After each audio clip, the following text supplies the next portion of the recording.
berbahagia, kembali kita berjumpa di hari Rabu tanggal 24 Januari 2024. Bersama dengan Gereja Semesta hari ini kita memperingati Santo Fransiskus dari Sales, seorang uskup dan juga pujangga gereja.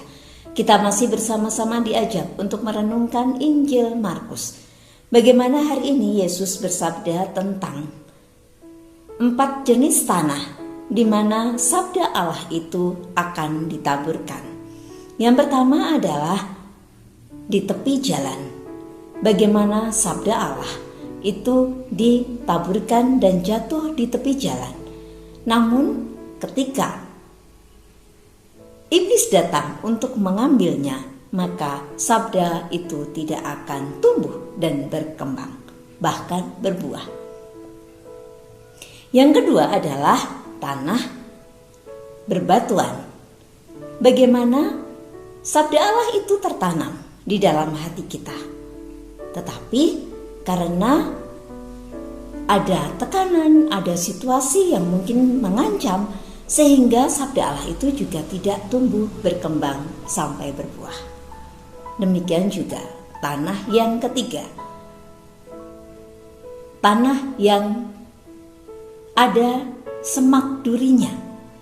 Bagaimana sabda Allah itu ditanam, kemudian tumbuh, tetapi karena ada kekhawatiran, ketakutan, dan hal-hal yang menghimpit, akhirnya sabda itu pun tidak bisa tumbuh dengan baik dan mati pada akhirnya. Yang terakhir adalah tanah yang subur.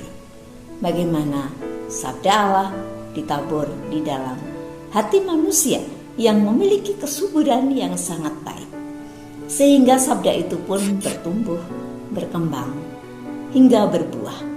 Buah yang terus dihasilkan untuk menjadi atau memberi kehidupan bagi orang-orang di sekitarnya. Saudara-saudari yang terkasih, menjadi refleksi bagi kita saat ini. Kita setiap hari mendengarkan sabda Tuhan. Kita setiap hari membaca, merenungkan sabda Tuhan. Bahkan mungkin setiap hari kita mengikuti Ekaristi.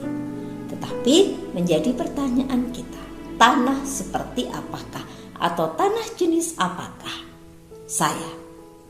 Apakah sabda Allah itu hanya berlalu begitu saja? Atau apakah sabda Allah itu sungguh masuk di dalam hati kita, tetapi kita lupakan? Ataukah sabda Allah itu masuk di dalam hati kita, kita resapkan bahkan menjadi hidup kita hari itu? Semoga hari ini pun menjadi refleksi bagi kita. Apakah sabda Allah itu sungguh akan semakin tumbuh dan menghasilkan buah untuk keselamatan kita dan juga untuk keselamatan sesama.